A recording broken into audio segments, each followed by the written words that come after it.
So here it comes down. You can see through this hole to this thread guide, to this thread guide, up to here, and you can see there's like green. There's green dots on these thread guides that tell you where it goes. So oh yeah. So you can see green dot, green dot, green dot, green dot, green dot, and then we're going to go to the loopers. Okay. So here's the front side looper here. Can you see that there? Where it goes in this hole. Yeah. Alright. And then I'm going to turn this over here so you can see on this side, you can see where it comes on this side of the looper. Oh yeah, I know. Yeah. You see that? So it does like the other ones. Yeah, oh yeah, you're gonna be like, it's not very much different than what I'm used to. Yeah. Alright. Yeah, that's the one that can be hard to get in if you don't have it already strung. Yeah, yeah. You definitely gotta do that and first. So here, yep. So this one goes from this side of the looper, back side of the looper, from back to front, and then there's a hole here that goes from front to back. Okay, the green thread that happens to be in the yellow one comes here, in between the discs again, here, down through here, and you got a yellow dot, back up here to the yellow dot, back down to the yellow dot, up to this yellow dot, and then you have this looper here, back side of the looper, and then I like to turn my hand wheel to get to this front side of the looper. Okay, and you can just let those threads That's the difference, because those other sewing machines don't have two of those. Sure. So we've done our loopers first. So we're going to need to do our needle threads. So when you get through the last hole, you just let the thread hang out Just here. let it dangle. Yep. So this here we're going to just tie on and pull through, and then we'll go through details later, but I'm hoping that this will give you a good idea. I'm going to go ahead and do the other needle thread while we're standing here.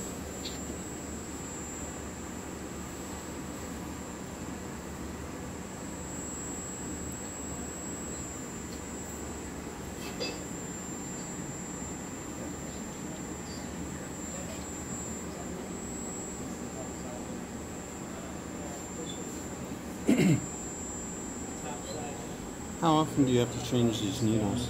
It just depends on how much sequence you run over. You can tell when they start getting Yeah. Right. Okay, so we've tied on. So I'm going to make the attempt to pull through. Grab hold of this.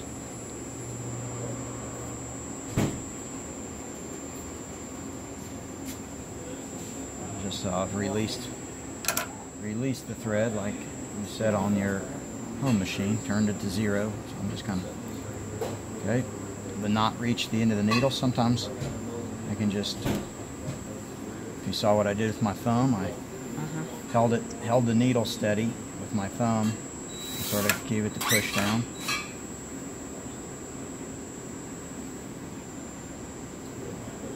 Again. That one didn't make it. So trim it off. Through. Tweezers are very handy for this. Lasts about 2 meters. Do you sell needles here? Yep. So that's kind of the way we keep the invoice fluid for a while, because you may want this or that or the other thing. So now we're ready to test sew. So we close that up, make sure it fully seats. Now, real quick, I'm sorry, I missed last week. So it basically goes through there and then straight across to the needle? Yep. So gold or yellow here, down here. So just like the other ones, from here over to here, and through this hole, up to here, back down to that hole, back to the gold, underneath this little pressure plate, and then back through this hole, and then front to back on the needles. Okay. No, where's the diagram for these? Is there a diagram? Oh, okay, that's these right there. So there's your diagram there for both of them.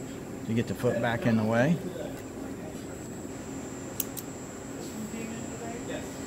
Can you remove the blade? Oh, you gotta keep that blade on there. You gotta keep it on there. And you sell blades here too? Yep. I think they actually send you a blade too.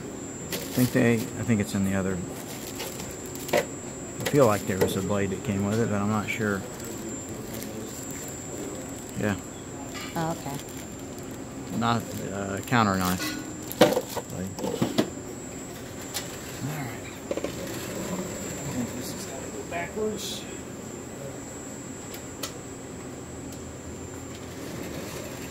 I turn the power on.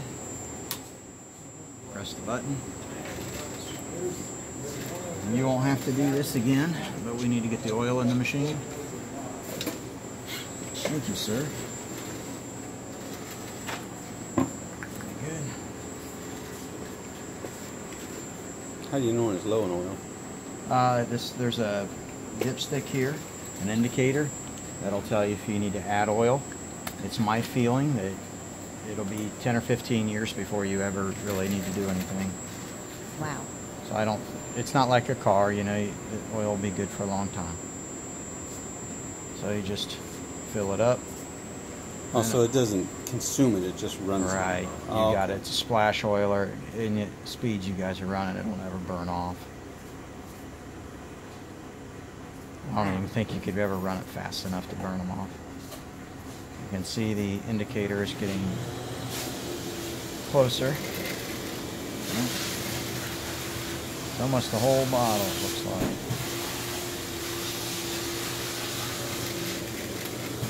And so if you get down low enough, you can see there's a red and a green. Okay. Now, what happens to a lot of people as they run, they feel that all of a sudden they think, oh no, I look down at my indicator and it's no longer, you know, it's down too low. So they feel like they need to oil it. But this is called a splash oiler. So this splash oiler, as it runs, the oil is circulating through the entire machine. So the way to tell if you're concerned about your oil level, the way to tell that is to let the oil all drip down and drain to the bottom. Then come check it in the morning, let's say, if you sew during normal waking hours. So here we go. We got the oil in it, so that's good. Here, you have this pressure foot, this foot pedal to lift the presser foot. If you want to use that, you can lift it up and get it in there. And then I'm going to check that the rotation's proper. Yeah, it's good.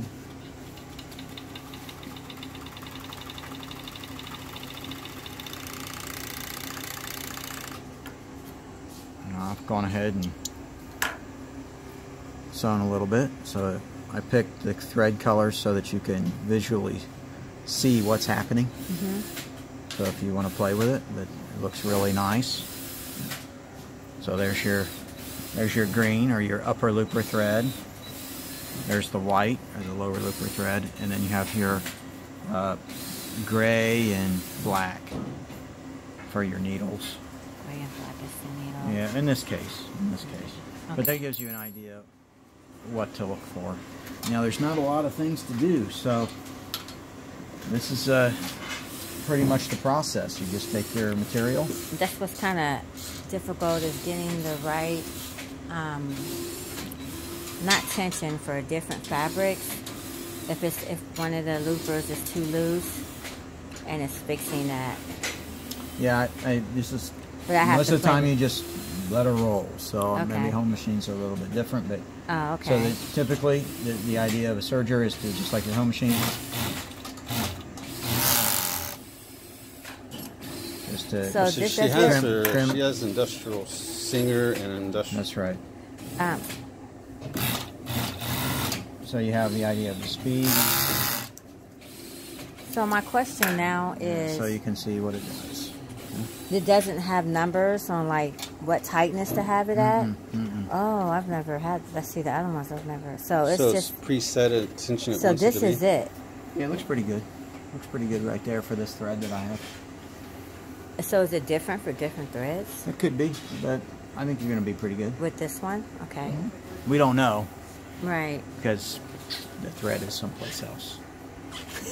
I'm just Right. That is giving you a true. hard time. It is true. That's the reason. That's the reason I like it, just so I can say, okay. So if you have something crazy and difficult, then I can at least. But I just address use it. basically cotton, that type Yeah, of I'm thing. sure it's. Yeah. These machines are fairly robust and fairly, unless there's some ridiculous situation that I'm not aware. You told me, I'm pretty sure on the phone, you use maxi lock thread, and then standard material. It'll be fine. Yeah. And you can see I didn't change anything, and it looked just fine. And so I'm going to stop this. Sure.